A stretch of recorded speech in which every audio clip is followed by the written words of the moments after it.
ये हो गंगा माता की जय।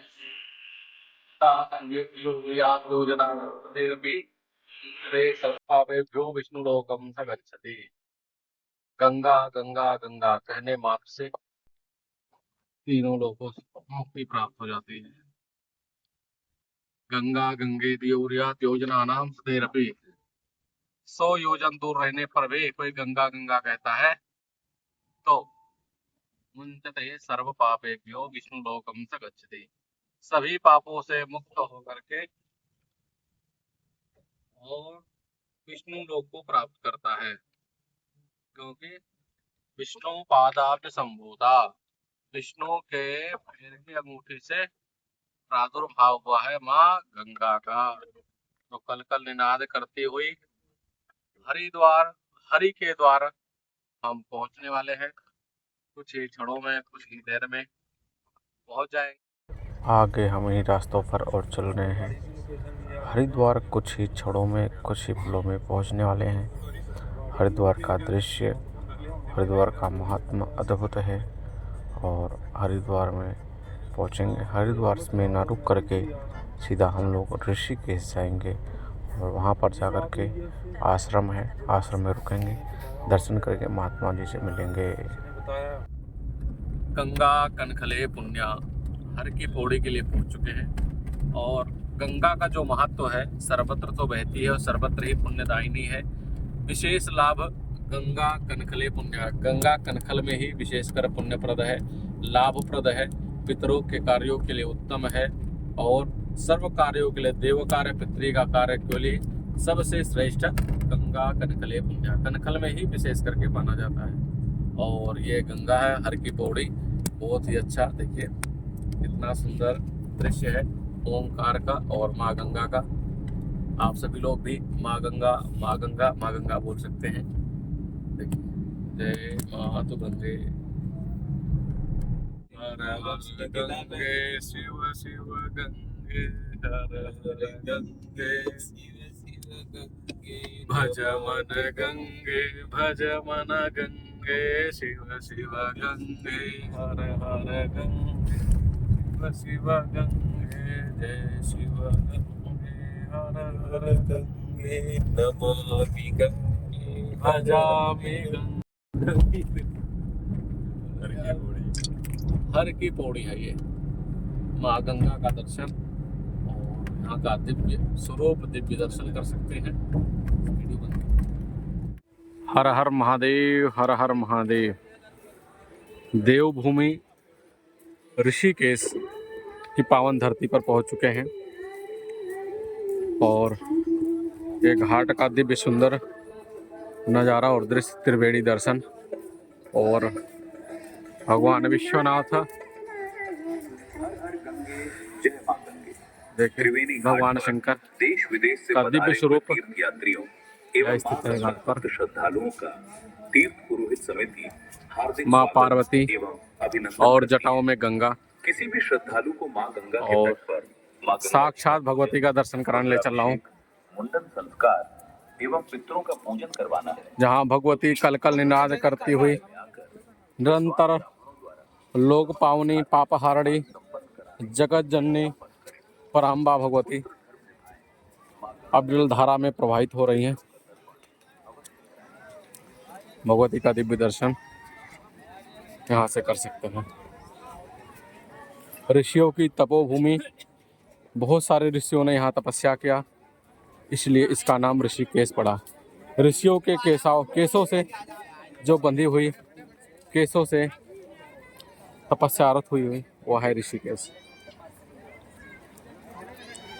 बहुत सारे श्रद्धालु भक्तजन स्नान, ध्यान, जप तप आदि करते हुए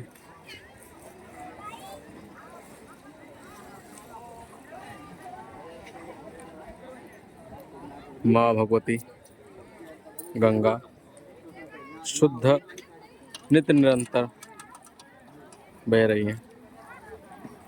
देवी सुरेश्वरी भगवती गंगे, त्रिभुवन तारिणी तरल तरंगी। देवी सुरेश्वरी भगवती गंगे, त्रिभुवन तारिणी तरल तरंगे शंकर मौलि बिहारिणि बिमले मम मतिरास्ता तव पद कमले भागीरथी सुख दायिनी माता तव जल महिमा निगमे ख्याता ना हम जाने तव महिमानम पाहि कृपामयि मम ज्ञानम देवी सुरेश्वरी भगवती गंगे त्रिभुवन तारिणी तरल तरंगे। यह ऋषिकेश की पावन भूमि दिव्य अनुपम और तपोमयी है। अपने आप में साधना भूत है, सिद्धियों को प्रदान करने वाली है। सायंकाल यहाँ पर माँ गंगा की आरती होती है, जिस अभी तो खाली है। शाम को इतने श्रद्धालु जन हो जाते हैं, पूरा यह मंच या स्थल भरा हुआ होता है, भीड़ होती है। पर्यटक देश विदेश से सारे लोग यहाँ पर आते हैं।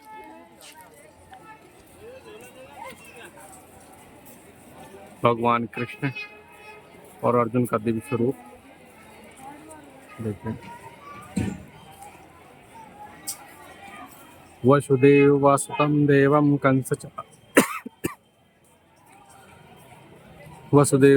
देवं कंसचाणूरमर्दनं देवकी परमानंदम कृष्णं वंदे जगद्गुरुम्। हर हर महादेव।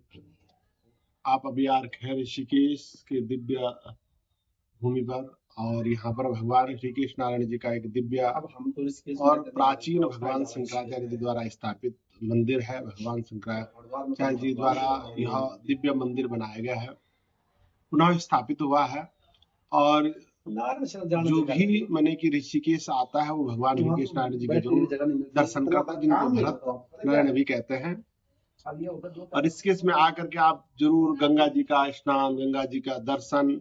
यह त्रिवेणी घाट है। कहते हैं कि जैसे गंगा यमुना सरस्वती प्रयागराज में है, वैसे ही गंगा यमुना सरस्वती इस त्रिवेणी घाट ऋषिकेश में भी है।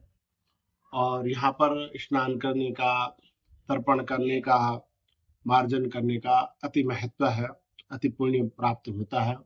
अपने लोग पितरों के निमित्त, अपने पूर्वजों के निमित्त भी यहाँ पर पितृकर्म इत्यादि करते हैं। और ऋषिकेश में प्रसिद्ध 4 महादेव भी हैं, जैसे चंद्रेश्वर महादेव, सोमेश्वर महादेव, वीरभद्र महादेव और नीलकंठ महादेव। चंद्रेश्वर महादेव वो है कि जहाँ चंद्रमा ने तपस्या करके भगवान मैंने कि यहाँ भी तपस्या की है चंद्रमा ने, और भगवान चंद्रेश्वर महादेव को यहाँ स्थापित किया गया है।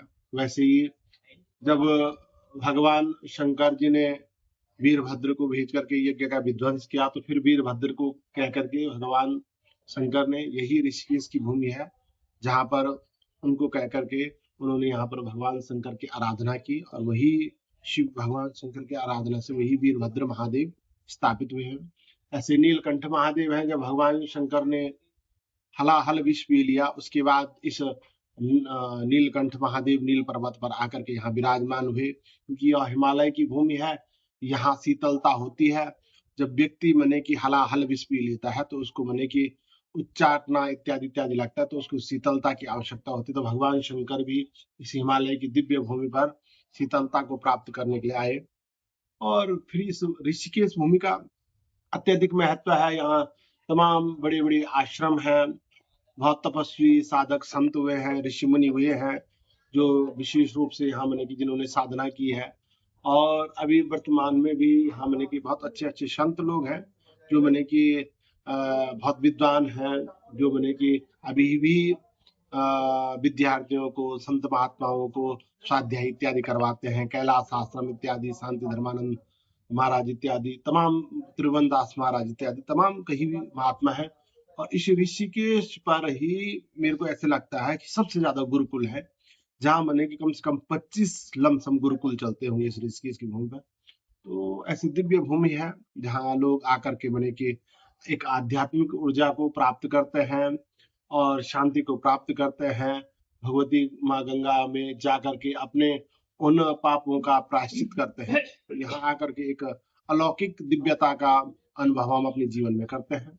तो आप लोग जब भी जो भी इस वीडियो के माध्यम से सुन रहा हो, देख रहा हो, तो वो जरूर यहाँ आकर के इस आध्यात्मिक ऊर्जा का लाभ प्राप्त करें और जरूर ऋषिकेश आकर के इन देव तीर्थों को जो मैंने बताए, आजकल लोग आते हैं, तमाम संसार के, दुनिया के, दिल्ली, बम्बई, सब देश से लोग आते हैं और उनका एक ध्येय होता है कि ऋषिकेश सिर्फ एक राफ्टिंग की भूमि बन गई है, एक मने की भोग की भूमि बन गई है। नहीं, यह एक आध्यात्मिक भूमि है।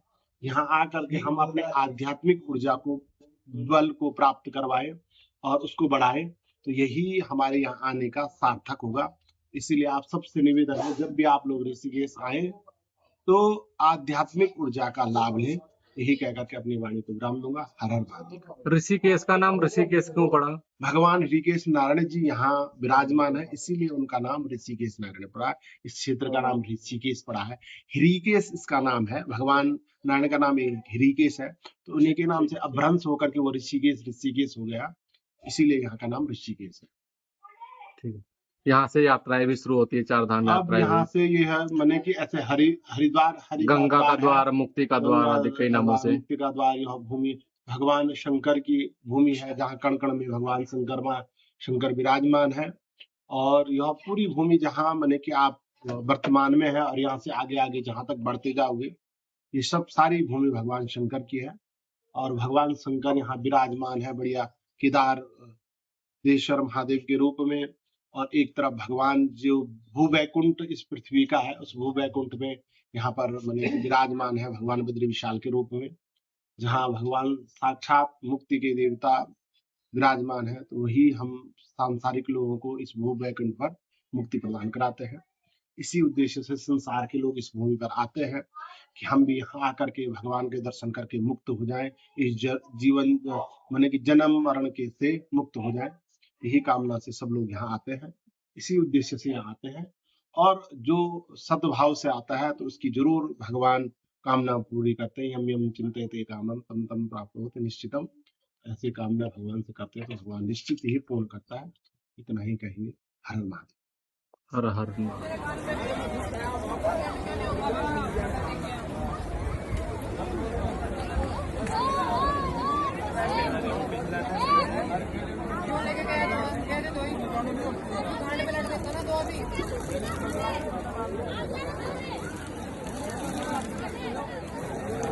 Thank you.